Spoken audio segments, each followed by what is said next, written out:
नमस्कार, मैं हूं प्रदीप कुमार। आप देख रहे हैं पॉलिटिकल आइडिया के आज के इस अंक में आप सभी दर्शकों का बहुत बहुत स्वागत है। मित्रों, हम प्रतिदिन राहुल गांधी की पदयात्रा जो शुरू हुई है, यात्रा वोट अधिकार यात्रा, जिन जिन विधानसभा क्षेत्रों से गुजरती है उसके संबंध में उसका राजनीतिक विश्लेषण, उसका चुनावी विश्लेषण लेकर आपके समक्ष रूबरू होते हैं। कल आपको पता है राहुल गांधी की जो पदयात्रा है, यात्रा है, राहुल और गांधी और तेजस्वी यादव की, उसकी शुरुआत हुई सासाराम से। बाबू जगजीवन राम की धरती सासाराम से, वहाँ से शुरुआत हुआ। तो कल हमने आपके समक्ष जो विश्लेषण प्रस्तुत किया था वो था सासाराम विधानसभा सीट का, चेनारी विधानसभा सीट का और काराकाट विधानसभा सीट का। वहाँ का जो समीकरण था वो मैंने आपको बताने का प्रयास किया था। आज हम बात करेंगे, चूंकि आज राहुल गांधी की पदयात्रा जो है औरंगाबाद में चल रही है, तो औरंगाबाद की बात करेंगे हम, औरंगाबाद विधानसभा सीट का, और साथ ही कुटुंबा और रफीगंज विधानसभा सीट का। ये तीनों विधानसभा सीट अपने आप में महत्वपूर्ण है, इसलिए कि औरंगाबाद वह जिला है मित्रों, सबसे पहले ये जानने की आवश्यकता है, जहां से 3 पीढ़ी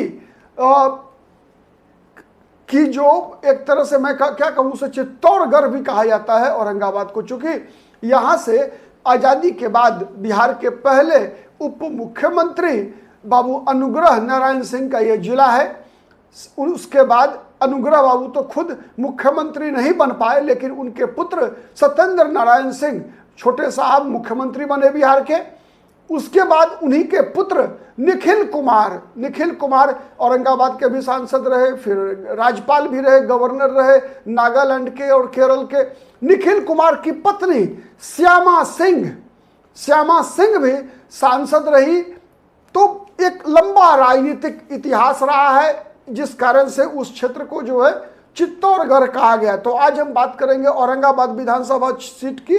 औरंगाबाद विधानसभा क्षेत्र ऐसा है मित्रों, जहां पर कि 2015 और 2020 से लगातार 2 बार से कांग्रेस पार्टी के ही उम्मीदवार चुनाव जीत रहे हैं। आनंद शंकर सिंह ये भी राजपूत जाति के ही हैं, और जिनको हराया इन्होंने, आनंद शंकर सिंह ने 2015 के विधानसभा चुनाव में भी और 2020 के विधानसभा चुनाव में भी, वो भी श्री रामाधार सिंह जो भारतीय जनता पार्टी के उम्मीदवार के रूप में चुनाव हारे, वो मंत्री भी रहे हैं बिहार सरकार में। जब 2010 का विधानसभा चुनाव वो जीते थे, तो उसके बाद 2010 वाली जो नीतीश कुमार की सरकार थी, तो भारतीय जनता पार्टी की ओर से सहकारिता मंत्री के रूप में रामाधार सिंह वहां थे। ये क्षेत्र ऐसा है मित्रों जहां पर मैंने बताया चित्तौड़गढ़ है, पूरा जिला कहा जाता है, ठीक है। लेकिन पर्टिकुलरली जो ये विधानसभा सीट है, वहां पर जो मतदाता है वो विशेष कर, चूंकि शहरी विधानसभा सीट है, तो 4 जाति के लोग हैं यहाँ पर, 4 समुदाय है।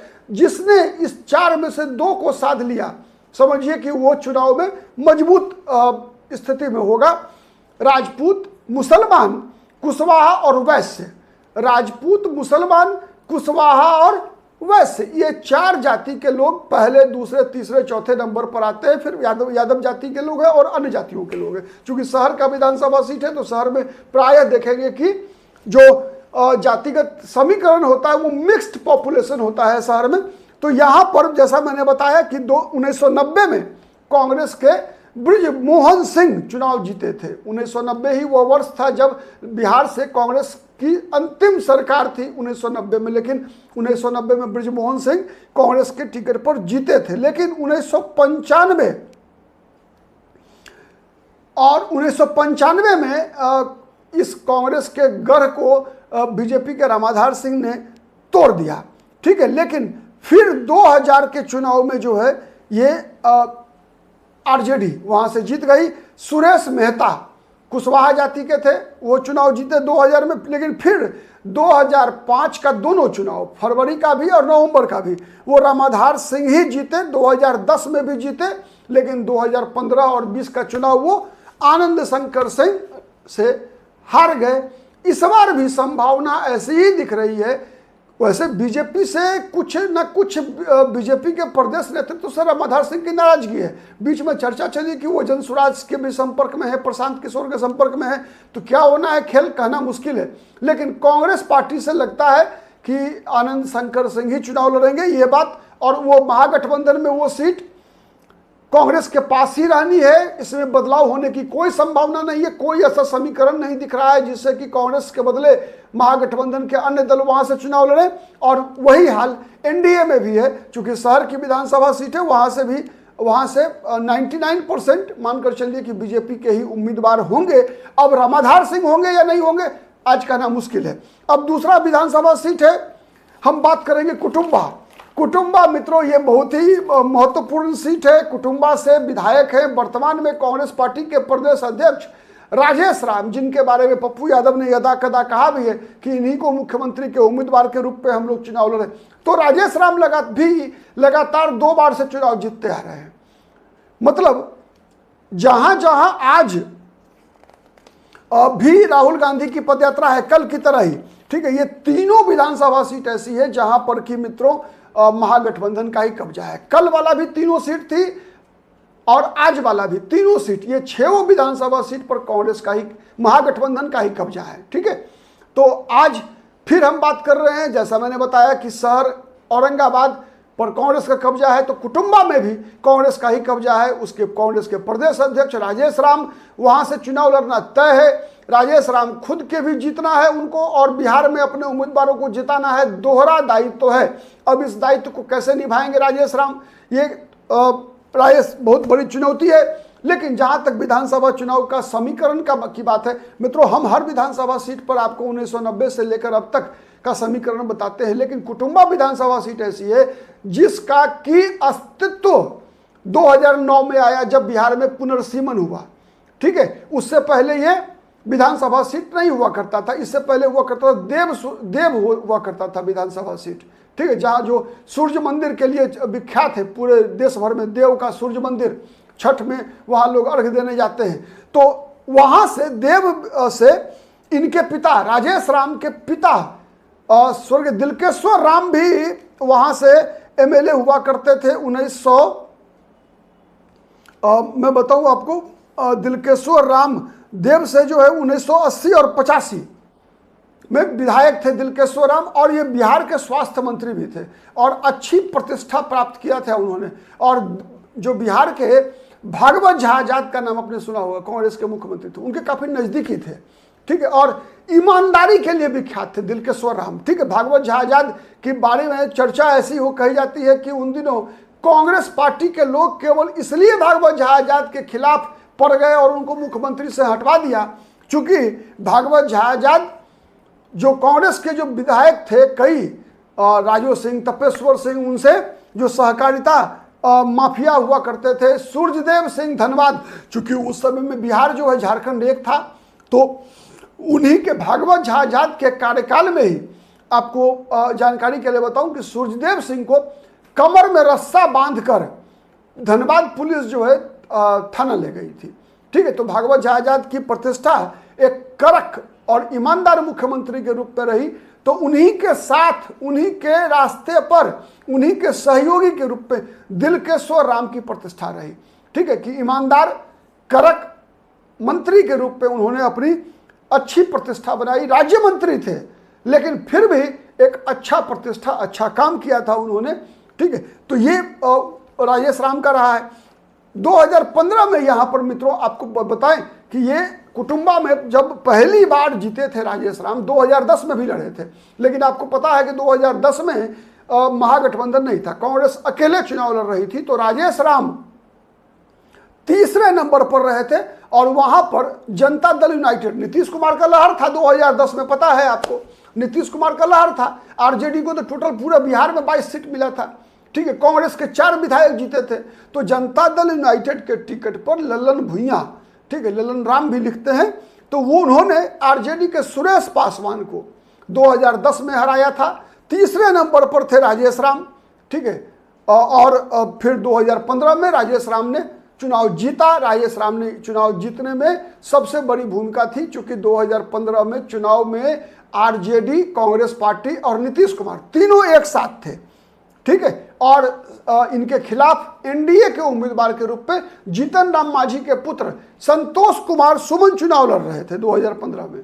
ठीक है, फिर 2020 के चुनाव में जीत हुई श्रवण कुमार को ही हराया है राजेश राम ने, ठीक है, तो ये रहा कुटुंबा का। अब हम चलते हैं रफीगंज। ठीक है, रफीगंज विधानसभा सीट मित्रों, यादव, मुसलमान, भूमियार और राजपूत, ये 4 जाति के मतदाता यहाँ पर अच्छी संख्या में हैं। आप कह सकते हैं कि इस विधानसभा सीट से 2020 में जो है एमडी मोहम्मद नेहालुद्दीन अभी वर्तमान में विधायक हैं और वो निर्दलीय प्रमोद सिंह को उन्होंने हराया। ठीक है, 9429 वोट से मोहम्मद नेहालुद्दीन ने निर्दलीय प्रमोद सिंह को हराया। और निर्दलीय प्रमोद सिंह जो थे पहले वो लोक जनशक्ति पार्टी में थे। ठीक है, तो सबसे पहले चीज समझिए कि ये 2020 में जो नेहालुद्दीन जीते हैं 9429 वोट से, तो इसमें सबसे बड़ी बात है कि अशोक सिंह को, ठीक है, आरजे मिला कितना, प्रमोद सिंह को हराया 9429 वोट से। और तीसरे नंबर पर थे जनता दल यूनाइटेड के, बहुत रोचक चुनाव था। ठीक है, जनता दल यूनाइटेड के 26,000 वोट मिला था, 26,833 वोट मिला था जनता दल यूनाइटेड के अशोक सिंह को। और लोक जनशक्ति पार्टी के मनोज सिंह भी वहां से चुनाव लड़े थे और इनको भी 8,491 वोट मिला था। ठीक है, तो अब आप समझ सकते हैं कि किस प्रकार का वहां मुकाबला था और किन कारणों से आरजेडी की जीत हुई थी वहां पर। अब एक चीज है वहां पर कि अगर आरजेडी के नेहालुद्दीन चुनाव लड़ते हैं और एनडीए का कोई एक उम्मीदवार होता है अगर, तो नेहालुद्दीन की सीट खतरे में है, तब मोहम्मद नेहालुद्दीन वहां से चुनाव जीतने में मुश्किल होगी।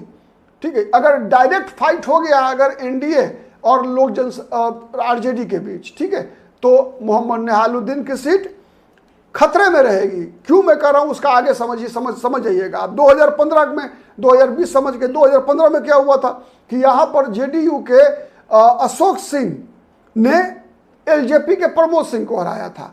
ठीक है, प्रमोद सिंह 2015 में एलजेपी के कैंडिडेट थे, लेकिन 20 में किसके कैंडिडेट थे, निर्दलीय। इसलिए वो लड़े निर्दलीय, जिससे कि एलजेपी के नाम पर उनका वोट घट ना जाए। ठीक है, इसलिए वो निर्दलीय लड़े, लेकिन फिर भी जो है चुनाव जीत नहीं सके, सहानुभूति का लहर चलाना चाहते थे। और उस चुनाव में एक और बात आपको ध्यान रखिए कि 2015 में जैसे 2020 में मोहम्मद नेहालुद्दीन की जीत हुई, वैसे ही 2015 में बीएसपी के टिकट पर वहां से अलाउद्दीन मोहम्मद चुनाव लड़े थे और इनको भी अच्छा वोट मिला था, 11,500 वोट मिला था उनको भी, मोहम्मद नेहालुद्दीन को भी। ठीक है, तो यहां पर लगातार जो है आमने सामने की लड़ाई कम होती है। और यदि आमने सामने की लड़ाई सांप्रदायिक आधार पर हो गई तो फिर आरजेडी के उम्मीदवार की हार तय। अगर जाति के आधार पर हुआ तो फिर वहां पर जो है अगर आरजेडी ने मुसलमान के अलावा किसी और को उम्मीदवार बनाया तो आरजेडी जीत जाएगी, यदि मुसलमान को उम्मीदवार बनाया तो आरजेडी हार जाएगी। ये समीकरण है देव माने इस बार भी 2020 में भी, और ये चीजें आपको दोनों चुनाव से ये चीजें साबित हो जाती है। ठीक है, 2010 में भी यही हुआ था। 2010 में जेडीयू का रथ, विजय रथ था नीतीश कुमार का। ठीक है, उस बार भी अशोक सिंह जीते थे, आरजेडी के नेहालुद्दीन को ही हराए थे। और उस बार कांग्रेस की माधवी सिंह जो है निर्दलीय लड़ी थी चुनाव, कांग्रेस की टिकट पर लड़ी थी माधवी सिंह, तो उनको भी मिला था 6,273 वोट। ठीक है, तो इस प्रकार से आपने देखा कि ये तीनों विधानसभा सीट जहां से राहुल गांधी का आज यात्रा गुजरने वाला है, ये तीनों सीटों पर महागठबंधन का कब्जा रहा है। 2 सीटें कांग्रेस के कब्जे में है, 1 सीट आरजेडी के कब्जे में है। ठीक है, फिर हम कल आपको उन सीटों का विश्लेषण लेकर आएंगे जहां से राहुल गांधी की यात्रा, तेजस्वी यादव की यात्रा गुजरने वाली है। गया और नवादा जिला में विधानसभा सीट होगा जो कवर करेगा, 5 विधानसभा सीट को कल वोट अधिकार यात्रा कवर करेगी। गुरुआ, गया, वजीरगंज, ये 3 विधानसभा सीट है गया जिला का, और नवादा जिला में नवादा और वारसिलीगंज विधानसभा सीट को कवर करेगी।